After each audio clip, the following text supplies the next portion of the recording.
right?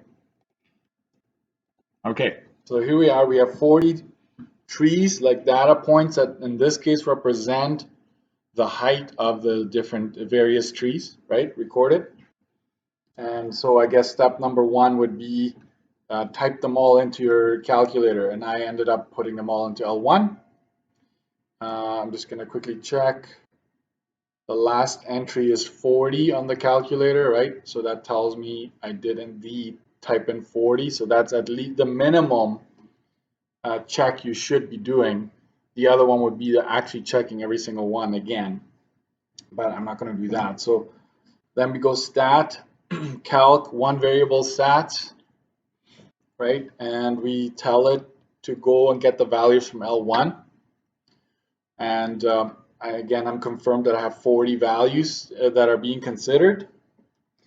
So be careful here. The mean is 2.18, right? So that's 2.18 meters.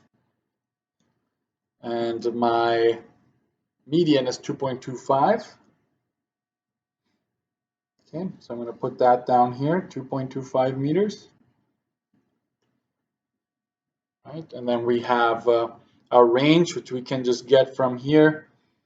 I will take the max, which is 3.3 minus 1.1, and that is 2.2 meters. Okay, so you got that. And then the mode, of course, you'd have to go and check the cell or the L1 itself, and it ends up being 2.4. You go all the way down, 2.4 shows up 5 times. Okay, so mode is 2.4 meters. Okay, so what I will say here, we're going to make a slight change. I will give you 1 full mark for every single one of these entries. So instead of out of 2, this is going to be out of 4. So you get 1 mark for every single one of these entries if they're done correctly. If you missed units, take off half a mark for this whole question, just 1/2 mark deduction. And so you can potentially score 4 marks there. Okay. Next, a line plot. So line plot, we really only care about the horizontal here. You could have a vertical, a y-axis, but normally not the case. So I just draw my line plot. And if you think about it, I'm going from 1.1 to 3.3. So I have a lot of room to do this. So I'm going to give myself a lot of space to work with. So I'm going to make this my 1, right? So 1, 2. I actually can have even more room here. Let me see. This will be 1. This will be 1.5. This will be 2, 2.5, 3. Okay, so I give myself a lot of room. So if you want it 1 centimeter, and make sure you have arrowheads going this way. So 1, 1.5, 2, 2.5, 3, and I will add 1 more because I'm going past 3, right? This is my 3.5 line right here. Again, whatever scale you use, that's fine. Okay. In this case, because everything is so close together and your range is actually small, give yourselves lots of room here. So this would be height in meters, like that. And then we can just start arranging it, right? So if you go through your list, and I'm kind of, it's tedious for me to do this again, right? I could just show you my key, but I want to make sure you understand here.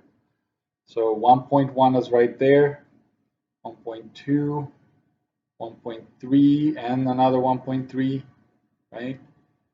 There's a 1.4 here. So the 1.3 could have actually been further out. Sorry about that. I will redo this, give it a touch, right? So you know that I'm erasing as well, right? So 1.1 could be right there. 1.2 could be right here. 1.3, 1.4.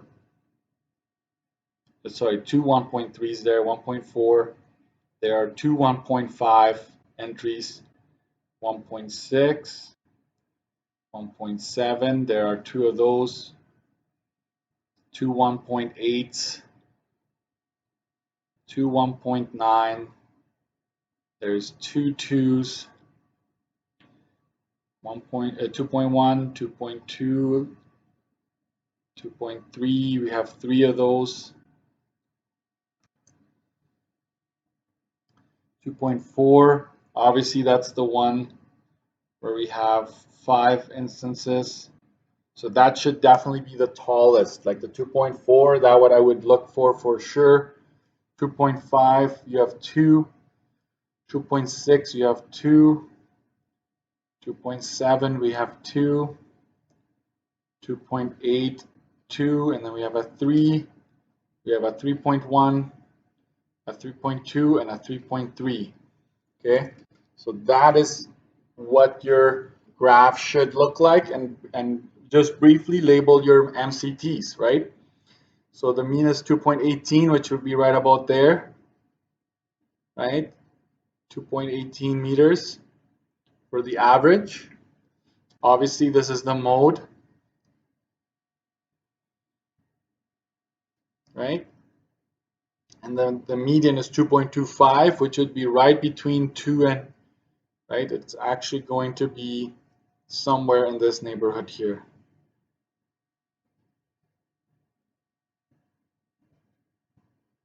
2.25 meters. Okay, so that would be a complete graph. So I will tell you this. This is how you break this down in terms of marks, right? The scale, you have a consistent scale along this line, that would get you 1 mark, right? You have another mark for data actually plotted correctly, and another mark for having all the MCTs labeled on that graph. So we're going to give you 3 marks for this, not 2. Okay, so we have 4 and 3 so far. So for question 1, it's 7 marks total that you could possibly score there, just to make it a little bit easier with the mark allocation.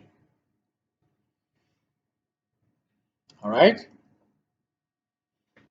took me 7 minutes, right? A little bit longer probably, but there it is. Next, Jerry uses the internet to help him complete his homework. He recorded the time spent online each day for a month.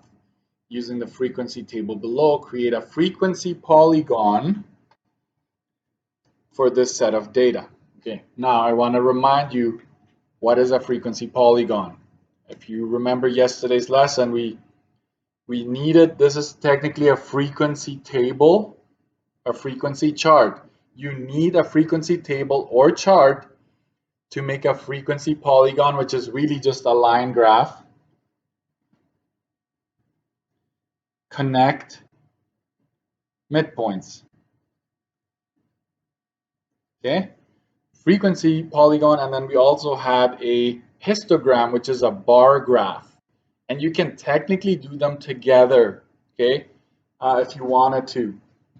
But what is it that I'm going to do here? Well, I know that the time here goes into my x-axis, and the frequency will go into the y-axis. But notice that there's an interval here, right? So you have a couple of options here, but I need you to know them both. What you can do is find the average between 0.5 and 1. So whatever these two values are, whatever they are, could be thousands of dollars, whatever. You go 0.5 plus 1. So I'm adding them up. I hit equals, then I divide by 2. You're basically finding the average. So you can put down the midpoints right beside it, right? So that's what it would be, 0.75, it'd be 1.25 for these two, okay? 1.75 for these two, 2.25, and so forth. you notice that there's a fixed pattern, right? It goes up by 0.5 every time. And so you can do it that way. 2.75, 3.25, 3.75, 4.25, 4.75, 5.25, and so forth. Okay? So those are the midpoints. I'm going to write that down. Midpoints. You almost add it to your chart, because technically for a frequency polygon, that is what we're going to connect. So it's these values that you need to focus in on, but I'll show you a trick here on the graph. Watch this.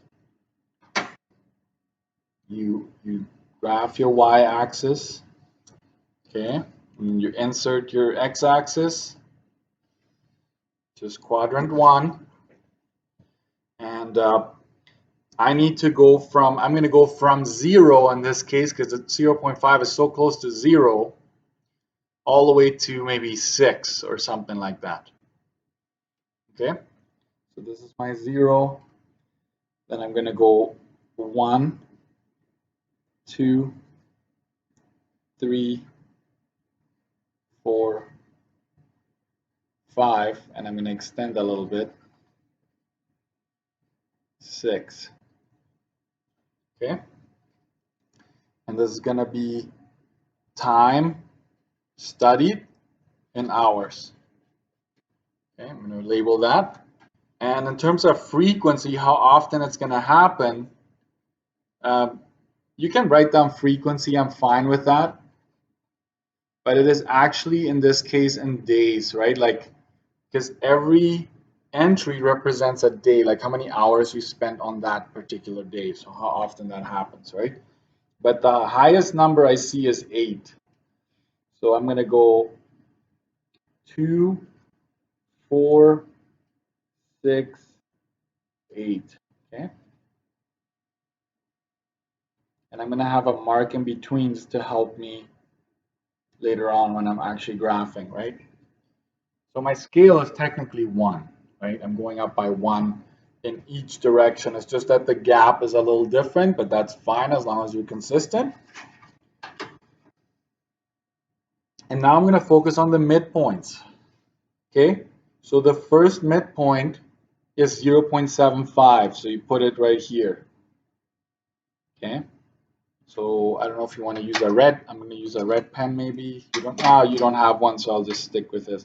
0.75, then it's 1.25. This would be 1.5, right? So 1.25 is right there.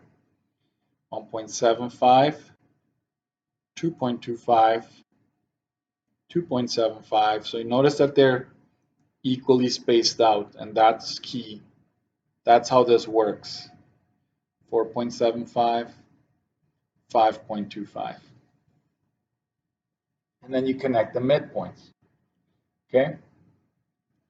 An alternative to this would have been to actually mark 0.5 here and then just draw your bars, like actually make a histogram and then just connect the midpoints of every single bar. That would have been fine as well. So I'm just making a marking there, but you need to, I shouldn't have done this. I just wanted to mark the intervals, right? The midpoints along the x-axis, but now I actually need to match that. So 0.75 is actually 0. 1.25, which is this one, is actually at 4. 1.75, which is the next one, is actually at 6. 2.25 is actually at 7. 2.75 is actually at 8. 3.25 is actually at 1. 3.75 is also at 1. And we are at 0. We're actually on the x-axis. And then here we are at, sorry, 4.75, we're at 0. 4.25, we're at 1 as well. Sorry, I messed that up. and then this is at 2 here.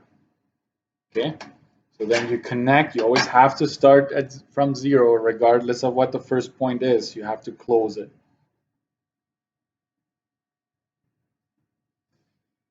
Okay, so this is what your graph should actually look like. And I connect to here, then to here, and then I have to close it. Regardless, you have to close it. Okay, start and end at 0. Okay, that's very important for frequency polygons. So that's what it should have looked like. And again, the midpoints, I marked them along the x-axis to help me graph. Okay, how are we going to do this in terms of marks? I would say that if you have an appropriate scale, you get 1 mark. If the points are plotted in the right place, meaning at the midpoint levels, you get 1 mark. And another mark is for the actual graph, of course. So you get 3 marks for this one. So we are, in total, we are 4 and 3 is 7, and another 3, that would be 10, right? 10 in total. So the question 1 is 7, question 2 is out of 3, which adds out a total of 10. Okay?